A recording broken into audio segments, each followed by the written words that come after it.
Halo semuanya, selamat datang di Pada Suatu Film. Di video kali ini kita akan membawa kamu ke dalam alur cerita yang pastinya sangat seru. Siapkan diri kamu untuk terlibat dalam kisah seru yang menegangkan dan menguras emosi. Jangan lupa untuk like, subscribe, dan tekan lonceng notifikasi agar kamu tidak ketinggalan setiap kisah-kisah epik selanjutnya. Di video kali ini kita akan membahas alur cerita tentang drama Korea yang berjudul Mask Girl. Drama ini merupakan drama yang menampilkan adegan pembunuhan yang diadaptasi dari webtoon populer. Selain itu, drama ini juga menampilkan pembulian dan sindiran untuk kehidupan sosial di Korea tentang standar kecantikan yang toksik.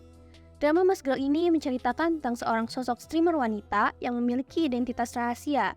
Ia selalu tampil online dengan menggunakan masker, hingga dirinya tidak sengaja terseret sebuah kasus pembunuhan. Untuk lebih jelasnya, langsung saja kita bahas Mask Girl episode 1.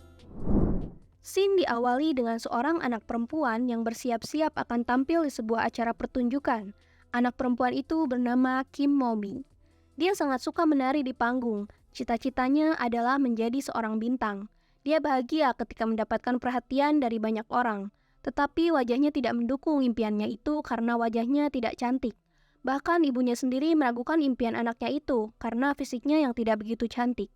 Saat ia tumbuh menjadi remaja pun perubahan fisiknya tetap sama, hingga ia akhirnya mengurungkan impiannya itu. Hingga tak terasa umurnya sudah 27 tahun dan dia bekerja sebagai pegawai di suatu perusahaan seperti kebanyakan orang. Tetapi ia masih suka mendapat perhatian dari orang-orang. Karena itu, dia memutuskan untuk melakukan siaran langsung dengan memakai masker untuk merahasiakan wajahnya dan identitasnya. Pada suatu hari, Kim Momi berangkat bekerja seperti biasa. Lalu temannya menanyakan, kenapa wajahnya tampak lelah? Apakah ada kegiatan lain setelah bekerja? Lalu Momi menjawab, tidak ada. Sesampainya di kantor, Momi dan temannya melihat anak baru di timnya bernama Arem sedang memberikan kopi kepada para rekan kerja pria. Lalu para pria itu memuji kecantikan Arem dan seperti mengatakan sesuatu yang merendahkan wanita lainnya. Momi dan temannya diam saja, tetapi mereka sebenarnya membicarakannya di ruang obrolan. Tidak lama setelah itu datanglah seorang pria yang bernama Pak Park. Dan sebenarnya Momi ini memiliki perasaan kepadanya, padahal Momi tahu kalau pria itu sudah menikah. Scene selanjutnya menunjukkan Kim Momi yang sedang melakukan siaran langsung. Di sana dia menari dan melakukan tantangan acak yang memperlihatkan tubuhnya. Dan itulah yang disukai para penggemarnya, sampai penggemarnya memberikan banyak hati yang bisa dicairkan menjadi uang tunai. Keesokan harinya saat pulang dari kantor, Kim Momi dan rekan timnya makan malam bersama. Salah satu pria di sana membicarakan tentang orang-orang yang mendapatkan uang dengan melakukan siaran langsung. Ia juga membicarakan akun Mask Girl yang menjadi salah satu top akun saat itu. Mendengar itu, Momi kaget hingga menyemburkan minuman yang ada di dalam mulutnya. Dan itu mengenai teman pria yang duduk di depannya. Setelah itu mereka pulang. Pak Park pulang duluan dan akan memanggil taksi. Lalu Momi memintanya untuk pulang bersama karena mereka searah. Tetapi ternyata itu hanya alasan Momi saja agar dia bisa bersama orang yang dia sukainya itu. Di perjalanan, Pak Park mendapatkan telepon dari istrinya. Istrinya menanyakan dia sedang bersama siapa. Lalu Pak Park menjawab dia sedang sendiri. Mendengar itu, Momi merasa kegeeran dan merasa dipedulikan karena Pak Park menyembunyikan keberadaannya kepada istrinya. Setelah sampai di rumah, dia melakukan siaran langsung seperti biasa dan menanyakan sesuatu tentang hal yang dialaminya tadi tentang Pak Park. Lalu penggemarnya menjawab, sepertinya Momi kegeeran, tetapi Momi tidak terima dengan jawaban penggemarnya itu dan langsung mengeluarkannya dari siaran langsung. Keesokan harinya di kantor saat bekerja, Momi terus memandangi Pak Park diam-diam. Saat itu juga dia menerima chat dari teman di belakangnya yang membicarakan Pak Park. Arem yang sedang mengantarkan berkas ke Pak Park tiba-tiba dimarahi. Melihat itu, Momi bukannya mengasihani Arem, tetapi dia malah makin kagum kepada Pak Park karena dia profesional saat bekerja. Saat hari sudah gelap, tinggal Momi dan Arem saja yang masih ada di kantor. Saat Momi akan pulang, dia berpamitan dulu kepada Arem. Jadi sekarang tinggal Arem yang berada di kantor sendirian.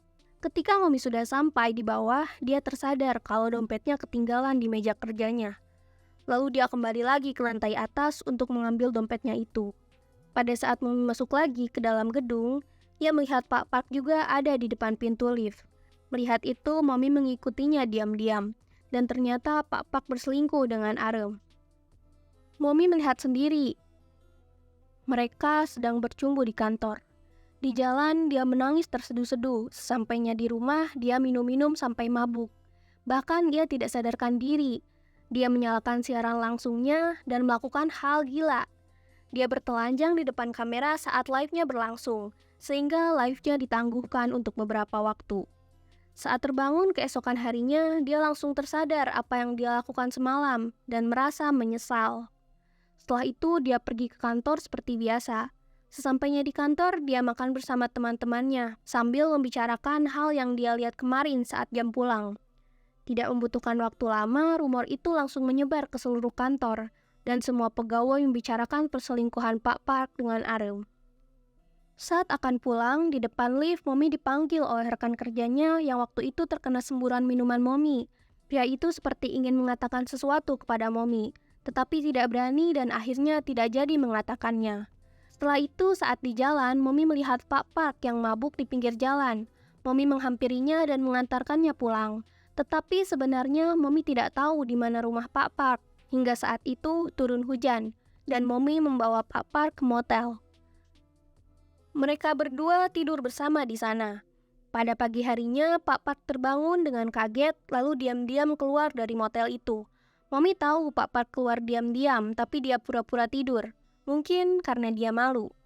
Setelah itu, Mommy pergi ke kantor seperti biasa, dan di sana dia mendengar kalau Pak Park mengundurkan diri dan Arem dipindahkan ke tim lain.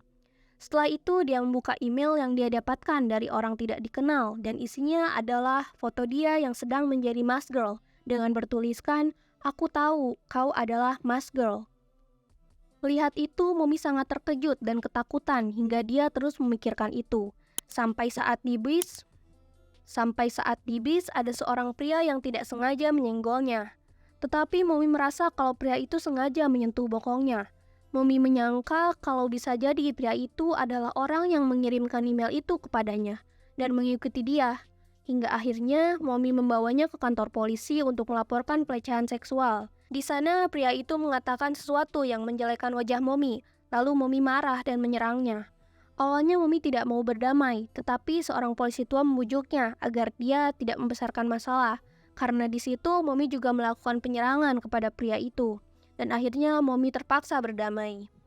Sesampainya di rumah, Mommy membuka komputernya dan mengundang salah satu penggemarnya yang bernama Dulu Tampan ke ruang obrolan. Di sana Mommy mencurahkan apa yang dia rasakan saat itu. Dan pria itu menghibur Mommy dengan memuji Mommy kalau dia adalah wanita yang mempesona. Dan kalian tahu apa yang mengejutkan? Ternyata penggemarnya yang bernama Dulu Tampan itu adalah rekan kerjanya Mommy yang tempo hari menyapanya seperti ingin mengatakan sesuatu tapi tidak jadi. Iya betul, dia juga pria yang terkena semburan Mommy pada saat makan malam dengan timnya. Pria itu bernama Ju Oh Nam. Terima kasih telah menemani kami dalam kisah seru ini. Semoga kamu menikmati alur cerita yang telah kami sajikan ya. Jika kamu ingin terus mendukung dan mengikuti perkembangan kisah selanjutnya, jangan lupa untuk like, subscribe, dan aktifkan lonceng notifikasi agar tetap terhubung dengan kami. Sampai jumpa di video berikutnya. Thank you and goodbye.